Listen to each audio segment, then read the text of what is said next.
ಸಾಧಾರಣವಾಗಿ ನಾವು ಬೆಂಡೆಕಾಯಿಂದ ಯಾವಾಗಲೂ ಪಲ್ಯ ಮಾಡ್ತಾ ಇರ್ತೀವಿ. ಇವತ್ತು ನಾನು ಬೆಂಡೆಕಾಯಿನ ಉಪಯೋಗಿಸ್ಕೊಂಡು ಒಂದು ಒಳ್ಳೆ ರುಚಿಕರವಾದಂತಹ ಗೊಜ್ಜನ್ನು ಮಾಡ್ತಾ ಇದ್ದೀನಿ.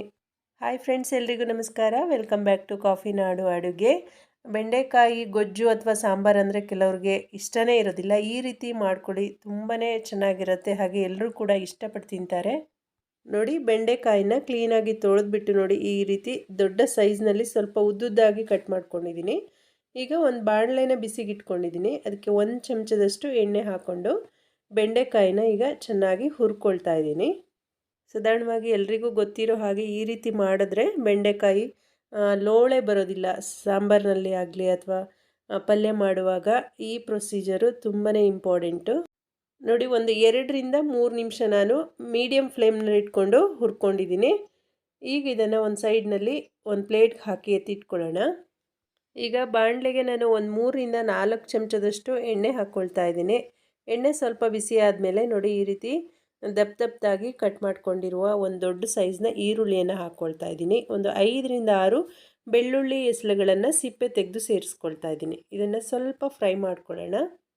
ಈರುಳ್ಳಿ ಲೈಟಾಗಿ ಕಲರ್ ಚೇಂಜ್ ಆದರೆ ಸಾಕಾಗತ್ತೆ. ನೋಡಿ, ಇಷ್ಟಾದರೆ ಸಾಕು. ಈಗ ನಾನು ಒಂದು ಟೊಮೊಟೊನ ಹೆಚ್ಚಿಟ್ಕೊಂಡಿದ್ದೆ, ಅದನ್ನು ಕೂಡ ಈಗ ಸೇರಿಸ್ಕೊಳ್ತಾ ಇದ್ದೀನಿ. ಟೊಮೊಟೊ ಸ್ವಲ್ಪ ಹಸಿ ವಾಸನೆ ಎಲ್ಲ ಹೋಗಿ ಸ್ವಲ್ಪ ಸಾಫ್ಟ್ ಆಗಬೇಕು. 1 ನಿಮಿಷ ಹಾಗೆಯೇ ಮೀಡಿಯಮ್ ಫ್ಲೇಮ್ನಲ್ಲಿ ಇಟ್ಕೊಂಡು ಫ್ರೈ ಮಾಡಿಕೊಂಡ್ರೆ ಸಾಕಾಗತ್ತೆ. ನೋಡಿ, ಒಂದು 1/4 ಹೋಳಷ್ಟು ತೆಂಗಿನಕಾಯಿ ತುರಿಯನ್ನು ಸೇರಿಸ್ಕೊಳ್ತಾ ಇದ್ದೀನಿ. ಈಗ ಸ್ಟವ್ನ ಆಫ್ ಮಾಡ್ಕೊಳ್ಳೋಣ. ಈ ಪಾತ್ರೆ ಬಿಸಿ ಇರೋದ್ರಿಂದ ಅದರ ಬಿಸಿಯಲ್ಲೇ ಸ್ವಲ್ಪ ನಾವು ಈ ರೀತಿ ಕೈ ಆಡಿಸ್ಕೊಂಡ್ರೆ ಸಾಕಾಗತ್ತೆ. ಇದನ್ನು ಸ್ವಲ್ಪ ಹೊತ್ತು ತಣ್ಣಗಾಗೋದಕ್ಕೆ ಬಿಡೋಣ.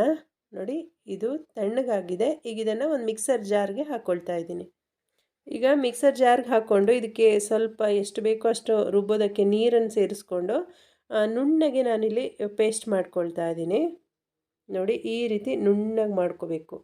ಈಗ ಒಂದು ಬಾಣಲೆಗೆ ಒಂದು 3ರಿಂದ 4 ಚಮಚದಷ್ಟು ಎಣ್ಣೆ ಹಾಕ್ಕೊಳ್ತಾ ಇದ್ದೀನಿ. ಎಣ್ಣೆ ಸ್ವಲ್ಪ ಕಾದ ನಂತರ ಸ್ವಲ್ಪ ಸಾಸಿವೆ ಸೇರಿಸ್ಕೊಳ್ತಾ ಇದ್ದೀನಿ. ಹಾಗೆಯೇ ಇದರ ಜೊತೆಗೆ ಸ್ವಲ್ಪ ಕರಿಬೇವಿನ ಎಲೆಗಳನ್ನು ಕೂಡ ಹಾಕ್ಕೊಂಡಿದ್ದೀನಿ.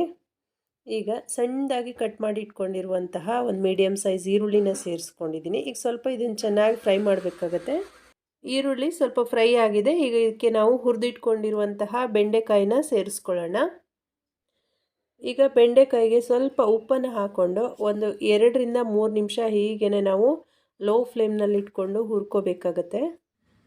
ಹೀಗೆ ಚೆನ್ನಾಗಿ ಹುರಿಯೋದ್ರಿಂದ ಬೆಂಡೆಕಾಯಿನಲ್ಲಿರುವಂತಹ ಲೋಳೆ ಅಂಶ ಎಲ್ಲ ಕಡಿಮೆ ಆಗುತ್ತೆ. ಗೊಜ್ಜು ತುಂಬಾ ಚೆನ್ನಾಗಾಗತ್ತೆ.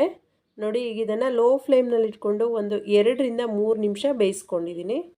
ಈಗಾಗಲೇ 60ರಿಂದ 70 ಭಾಗದಷ್ಟು ಬೆಂದಿದೆ ಬೆಂಡೆಕಾಯಿ. ಈಗ ಇದಕ್ಕೆ ಮಸಾಲೆ ಎಲ್ಲ ಸೇರಿಸಿದ್ಮೇಲೆ ಇದು ಚೆನ್ನಾಗಿ ಮಸಾಲೆ ಎಲ್ಲ ಹೊಂದ್ಕೊಂಡು ಇನ್ನೂ ಚೆನ್ನಾಗಿ ಬೇಯುತ್ತೆ. ನೋಡಿ, 1 ಚಮಚದಷ್ಟು ಧನಿಯಾ ಪುಡಿ ಹಾಕ್ಕೊಳ್ತಾ ಇದ್ದೀನಿ. 1 ಚಮಚದಷ್ಟು ಅಚ್ಕಾರದ ಪುಡಿ, ಹಾಗೆಯೇ ಒಂದು ಅರ್ಧ ಚಮಚದಷ್ಟು ಅರಿಶಿನ ಹಾಕ್ಕೊಳ್ತಾ ಇದ್ದೀನಿ. ಅರ್ಧ ಚಮಚ ಗರಂ ಮಸಾಲೆ. ಇವಿಷ್ಟನ್ನು ಹಾಕ್ಕೊಂಡು ನಾವು ಇದಕ್ಕೆ ನೀರನ್ನೇನನ್ನು ಸೇರಿಸದೆ ಹಾಗೆಯೇ ಡ್ರೈ ಆಗಿ ಇದ್ರ ಜೊತೆಗೇ ಹೀಗೆ ಲೋ ಫ್ಲೇಮ್ನಲ್ಲಿ ಇಟ್ಕೊಂಡು 1 ನಿಮಿಷ ನಾವು ಈ ರೀತಿ ಚೆನ್ನಾಗಿ ಹುರ್ಕೋಬೇಕು. ಆಗ ಮಸಾಲಿನಲ್ಲಿರುವಂತಹ ಹಸಿ ವಾಸನೆ ಎಲ್ಲ ಹೋಗುತ್ತೆ. ತುಂಬಾ ಚೆನ್ನಾಗಾಗತ್ತೆ ಗೊಜ್ಜು. ನೋಡಿ, ಚೆನ್ನಾಗಿ 1 ನಿಮಿಷ ಹುರ್ಕೊಂಡಿದ್ದೀನಿ. ನೋಡಿ, ಕಲರ್ ಚೇಂಜ್ ಆಗಿದೆ. ಈಗ ನಾನು ಇದಕ್ಕೆ ರುಬ್ಬಿಟ್ಕೊಂಡಿರುವಂತಹ ಟೊಮೊಟೊ ಹಾಗೆ ಈರುಳ್ಳಿ ಪೇಸ್ಟನ್ನು ಹಾಕ್ಕೊಳ್ತಾ ಇದ್ದೀನಿ. ಹಾಗೆ ಸ್ವಲ್ಪ ನೀರನ್ನು ಸೇರಿಸ್ಕೊಂಡು ಒಂದು ಸರಿ ಚೆನ್ನಾಗಿ ಮಿಕ್ಸ್ ಮಾಡಿಕೊಂಡು ಇದಕ್ಕೆ ಎಷ್ಟು ನೀರು ಸೇರಿಸ್ಬೇಕು ಅಂಥೇಳಿ ಕನ್ಸಿಸ್ಟೆನ್ಸಿಯನ್ನು ನೋಡಿಕೊಂಡು ಹಾಕ್ಕೊಳ್ಳೋಣ. ನೋಡಿ, ಒಂದು ಸರಿ ಚೆನ್ನಾಗಿ ಮಿಕ್ಸ್ ಮಾಡ್ಕೊಂಡಿದ್ದೀನಿ. ಇದು ಸ್ವಲ್ಪ ಗಟ್ಟಿ ಅನ್ನಿಸ್ತಾ ಇದೆ. ಇದಕ್ಕೆ ಇನ್ನೂ ಸ್ವಲ್ಪ ನೀರನ್ನು ಸೇರಿಸ್ಕೊಳ್ಳೋಣ. ಯಾಕೆಂದರೆ ಇದು ಕುದ್ದ ನಂತರ ಗೊಜ್ಜು ಇನ್ನೂ ಗಟ್ಟಿಯಾಗತ್ತೆ. ಅದರಿಂದ ಸ್ವಲ್ಪ ಈ ರೀತಿ ನೀರು ಹಾಕ್ಕೊಂಡು ತೆಳು ಮಾಡಿಕೊಂಡು ಈಗ ಇದಕ್ಕೆ ಉಪ್ಪು ಬೇಕಂದರೆ ರುಚಿ ನೋಡಿಕೊಂಡು ಸ್ವಲ್ಪ ಉಪ್ಪನ್ನು ಸೇರಿಸ್ಕೊಂಡು ಈಗ ಇದನ್ನು ಚೆನ್ನಾಗಿ ಕುದಿಸ್ಕೋಬೇಕಾಗತ್ತೆ. ನೋಡಿ, ಸ್ವಲ್ಪ ಕೊತ್ತಂಬರಿ ಸೊಪ್ಪನ್ನು ಸೇರಿಸ್ತಾ ಇದ್ದೀನಿ. ಇನ್ನೊಂದು ಸಾರಿ ಲೈಟಾಗಿ ಈ ರೀತಿ ಮಿಕ್ಸ್ ಮಾಡ್ಕೊಂಡ್ಬಿಟ್ಟು ಇದಕ್ಕೆ ಒಂದು ಮುಚ್ಚಳನ ಮುಚ್ಚಿ ನಾವು ಒಂದು 3ರಿಂದ 4 ನಿಮಿಷ ಚೆನ್ನಾಗಿ ಕುದಿಸ್ಕೋಬೇಕು. ನೋಡಿ, ಇದು 3ರಿಂದ 4 ನಿಮಿಷ ಚೆನ್ನಾಗಿ ಕುದ್ದಿದೆ. ನೋಡಿ, ಇದು ಈಗ ಸ್ವಲ್ಪ ತೆಳು ಇದೆ. ಇದು ಆರಿದ ನಂತರ ಇನ್ನೂ ಸ್ವಲ್ಪ ಗಟ್ಟಿಯಾಗತ್ತೆ. ಈ ಮೆಥಡ್ನಲ್ಲಿ ನೀವು ಈ ರೀತಿ ಬೆಂಡೆಕಾಯಿ ಗೊಜ್ಜನ್ನು ಮಾಡ್ಕೊಂಡು ನೋಡಿ, ತುಂಬಾ ಟೇಸ್ಟಿಯಾಗಿರುತ್ತೆ. ಹಾಗೆ ಟ್ರೈ ಮಾಡಿ ರೆಸಿಪಿ ಹೇಗೆ ಬಂತು ಅಂಥೇಳಿ ಕಮೆಂಟ್ ಬಾಕ್ಸ್ನಲ್ಲಿ ಕಮೆಂಟ್ ಮಾಡಿ. ಹಾಗೆ ರೆಸಿಪಿ ಇಷ್ಟ ಆದರೆ ನಿಮ್ಮ ಫ್ಯಾಮಿಲಿ ಫ್ರೆಂಡ್ಸ್ ಜೊತೆಗೆ ಶೇರ್ ಮಾಡ್ಕೊಳ್ಳಿ, ಲೈಕ್ ಮಾಡಿ, ಹಾಗೆ ಚಾನಲ್ನ ಸಬ್ಸ್ಕ್ರೈಬ್ ಮಾಡ್ಕೊಳ್ಳೋದನ್ನು ಮರಿಬೇಡಿ. ವಿಡಿಯೋ ನೋಡಿದ್ದಕ್ಕಾಗಿ ಧನ್ಯವಾದಗಳು.